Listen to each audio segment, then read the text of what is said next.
It's that time of year again. Time for Ironman World Championship season to kick in, and this is my Ladies World Championship show. Kona was great last year, but Nice is nice, and it's time for the ladies to take on the giant mountains and the fast, flat laps of Nice, France. Well, we got some new stuff going on this year. Some things that have never happened before. First, we have the Ironman Pro Series points. This is going to change for some racers how they're going to run the race. Winner of this race will be given 6,000 points, and each racer loses 1 point per second behind the leader.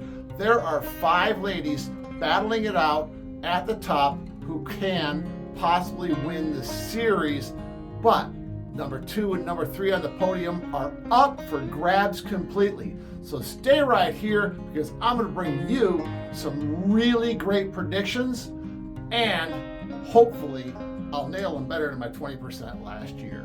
How does my ranking system work? What I do is I go into the PTO World Ranking and I take the top 10 racers who are doing the race and put them in the order I think they're going to finish, where I start reviewing them from the bottom one up to the top.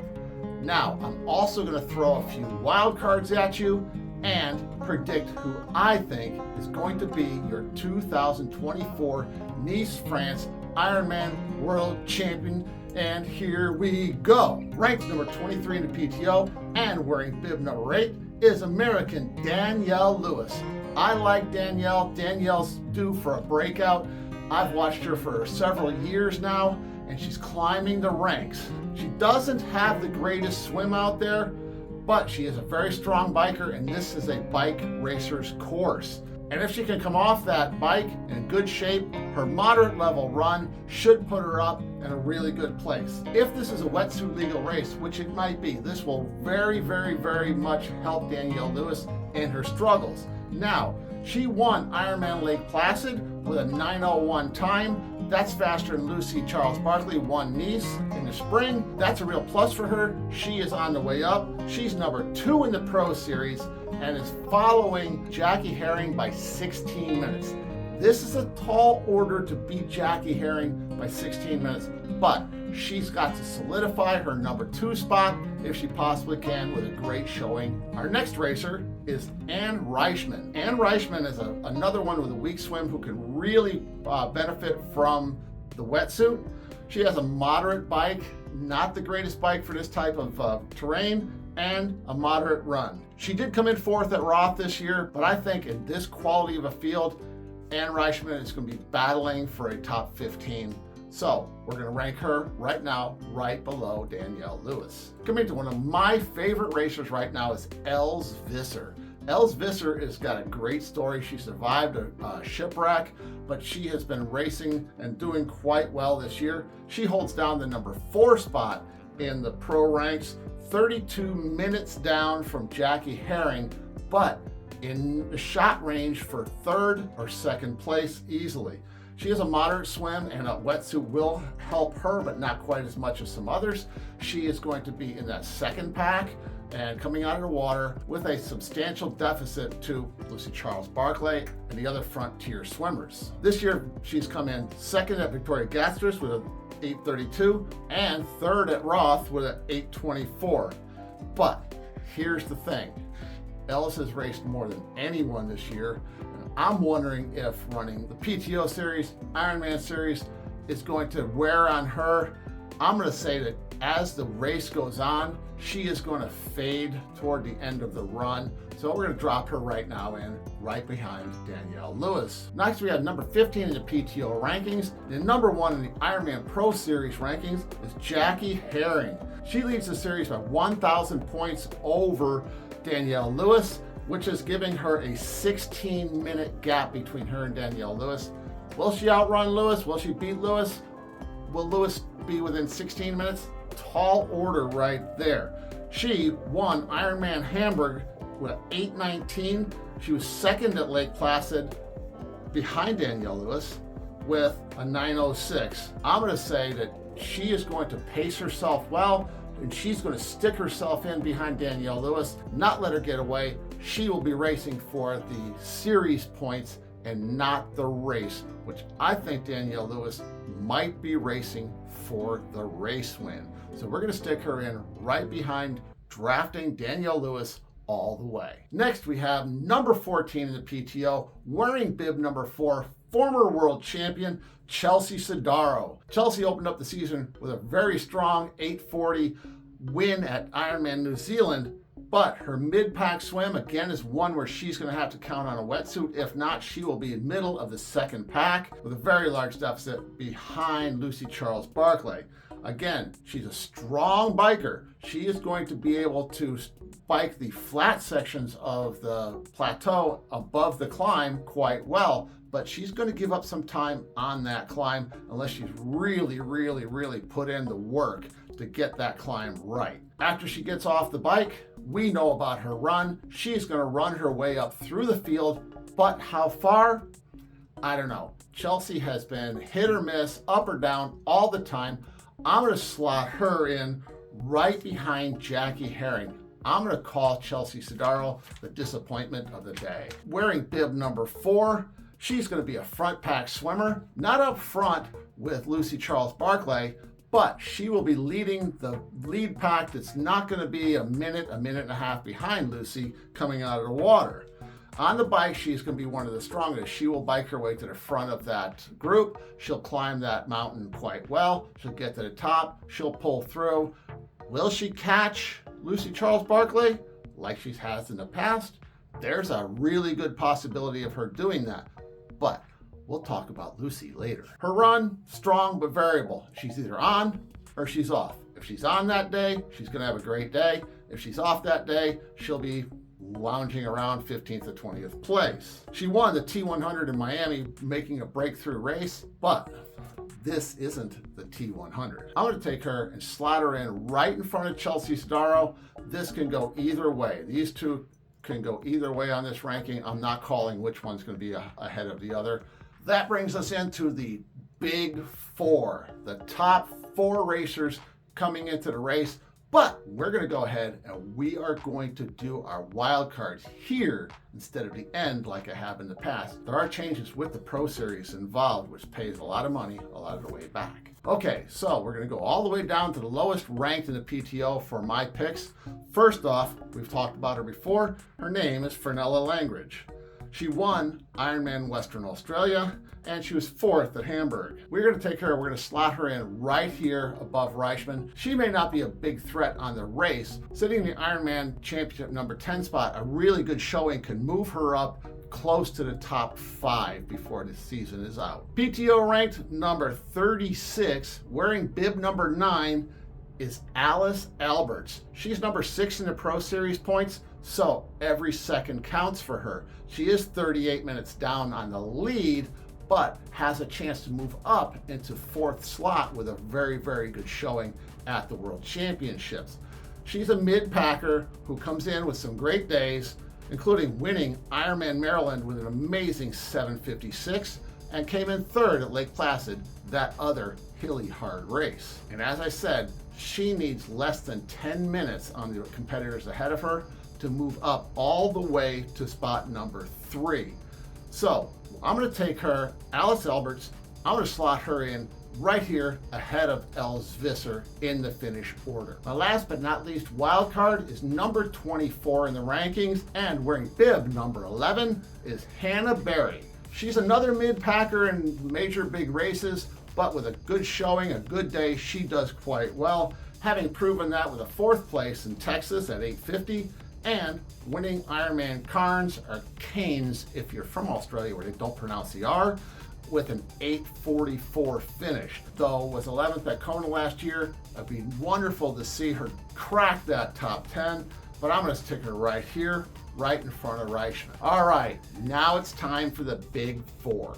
These 4 are predominantly racing for the Ironman World Championship win. Only one of them has any stake at all in the Ironman Pro Series. So here we go. Sitting in at number 6 in the PTO World Rankings, wearing bib number 2, is the ageless speedster Annie Hauge. There is no one more driven in Ironman racing than Annie Hauge. Her swim is going to put her in the second pack. She won't be in the lead. She won't be in the lead pack. She will lose it a little and drop into the second pack. Must have wetsuit swim for her is essential for her to keep closer to the top contenders who will be swimming away from her in the lead packs. She's also known for a strong but not spectacular bike. Wait a minute, who said that? She won Roth.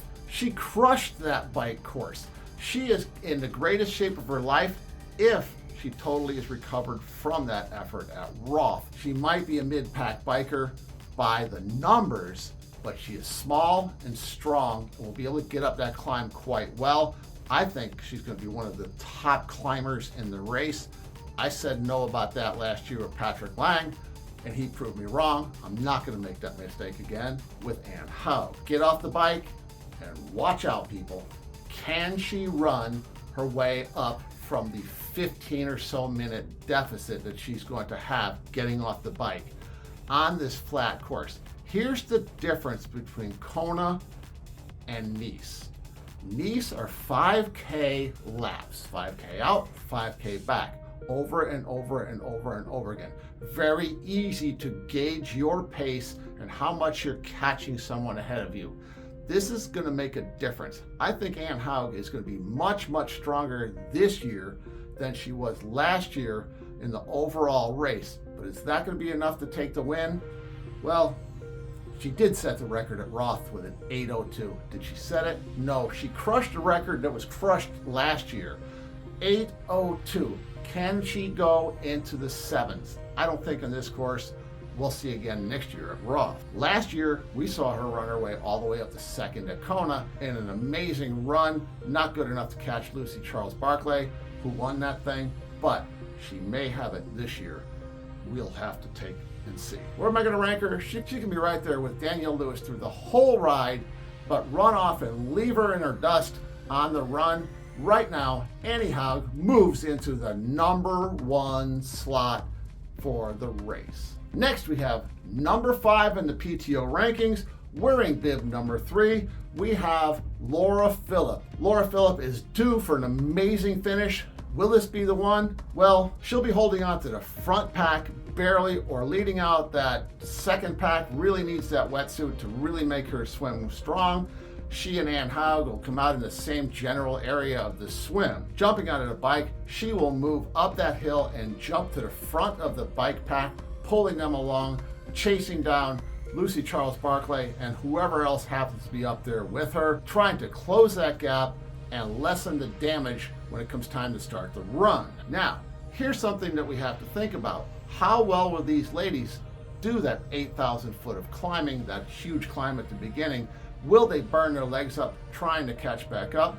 This is going to be a thing. I tell my athletes, don't overbike, don't overbike, don't overbike, don't overbike. So if Laura Phillip doesn't get caught up in trying to crush that bike, she could have a good run and hold on for another podium finish. If not, on a great day, take the win. But I think she's going to need a break or two along the way, a mechanical or a crash by one of the top other 3 riders in the race, and maybe an injury ahead of her to really have a golden chance to win the World Championship title. But on a great day, with a little help, you can see Laura Phillip standing on the top, holding up that banner as she crosses the finish line.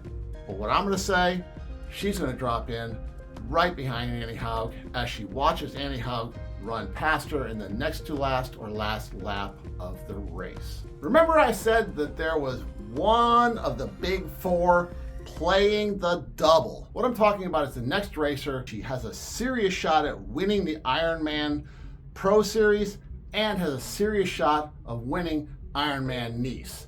This person is number 4 in the PTO rankings, wearing bib number 6, one of my favorite racers of all times, Miss Kat Matthews. We know she's going to be in the front pack in the swim, hanging in there with the faster swimmers, not the fastest swimmers, but the faster swimmers, coming out with probably of the other big 3 with the least gap between her and Lucy Charles-Barklay. She is then going to crush this bike course to smithereens, coming off the bike in the top 3 of someplace, and get out on that run with a substantial gap behind Lucy Charles, but also a substantial gap ahead of all the other runners. Will she catch Lucy Charles on the bike? Will she catch Lucy Charles on the run? We don't know. We're going to have to tune in and watch to see where Kat Matthews may catch Lucy Charles-Barklay, or if she catches her at all. Now, when she gets off the bike, she has 2 things that she has to do. Catch the people in front of her and keep Ann Hauge behind her. She's going to have the run of her life, or as with Laura Phillip, she may need a little help, but I'll watch Kat Matthews come from behind and step on that podium so many times I cannot in any way, shape, rule her out of being one of the contenders for that podium spot. She did win Victoria Gasteiz with an 8:24 and Ironman Texas with an 8:42, overcoming a 5-minute penalty. Guys, she's going to be someone to watch. If she has a great race, she beats Ann Hauge. If she has an average race, she is right there with Laura Phillip, flipping back and forth for third, fourth, fifth range. I'm betting on a great race by my girl Kat, putting her right here in the #1 spot, beating Ann Hauge by a hair. That brings us to the biggest question mark of the whole race. Not involved in the Pro Series whatsoever, but is the defending world championship, won pole to pole last year, but stated she wasn't going to race this year at the beginning of the year because she felt like she needed to defend the Kona title and not the world championship title. That, my friends, is Lucy Charles-Barklay. Now, some things we need to know about Lucy. I've been following her very close all year. You know what's going to happen with her. They're going to get in the water. Immediately, the commentators are going to be, Lucy Charles-Barklay is right at the head, right where she always is, right where she needs to be. This is where she likes to race from. She'll do 2.4 miles, come out of the swim with maybe a swimmer or maybe 2 swimmers that are just strong swimmers with her, who may or may not be able to stay with her on the bike. She'll lead out of that swim. We're somewhere between 2 minutes and 5-minute lead on Kat Matthews and the lead pack. She is the only person to race this course in Ironman France and winning that race by crushing this bike course. She rode off, left the field in the dust, had no competition from the beginning of that race to the end, but the field wasn't as strong as this field, by no means. I predict that she's going to put in that kind of performance on the bike course, which people are writing her off as that bike course. She's saying that this is going to be the Achilles heel. This is where Lucy Charles drops out of contention, won't even be in the top 5, won't even be in the top 8. So many people are writing off her bike abilities. Folks, don't write off her bike abilities. She is going to be leading this bike race almost all the way, if not all the way, to the finish line. But you know what?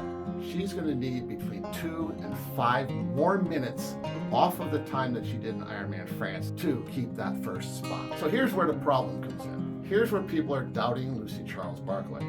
She doesn't have the marathon to hang in there with the likes of Kat Matthews and Ann Hauge and Laura Phillip and Chelsea Sodaro and maybe even Danielle Lewis. But you're wrong. You are dead wrong. Why do I say that? Because she went out and ran her fastest ever marathon on cruise control at Ironman France. But all the doubters are there. All the doubters are sitting there going, hey, London, London, London, London, London, calf, calf, calf, calf, calf. None of them watched her recap of that race. Was it a calf injury that pulled her out of that race? Was it a calf injury that caused her to drop from first to second on the run rather quickly? No, it was not. What caused her to have a bad race there was the fact that she was so sick the 2 days leading into the race that she actually took a COVID test the night before the race to see if she had to pull out. She said she felt so sick that morning she almost DNS'd, but it was London. She had to put in the effort at London. She went out there, did everything she could, and when the sickness took all of it away from her, and the calf may or may not have tightened up a little bit, she stopped knowing that any more effort than that would not be worthwhile when it comes time to defend her Ironman World Championship. So, is there anything else? Yes, there's even one more thing. She was diagnosed with celiac disease, a disease that makes it where your body cannot process gluten. And that gluten eats away the inside of your small intestines, so your body cannot process micronutrients the way they have to. I think 8 or 9 months, completely gluten-free. All of her videos, she talks about how well she feels, how much more energy she has, how much more power she has, how she feels good all the time, how her training is going great. Guys, you take a person with celiac disease and you give them no gluten, they get power, they get speed, they get energy. What I'm going to say is watch her fly. The mermaid will do it again. I'm predicting that right here at the top, pole-to-pole win for Lucy Charles-Barklay, your 2024 Ironman World Championship winner. If you liked what you see, go ahead and subscribe, hit the notification button so you can see my men's championship predictions and all my videos as they come up. This is Coach John. Boom! Go Lucy!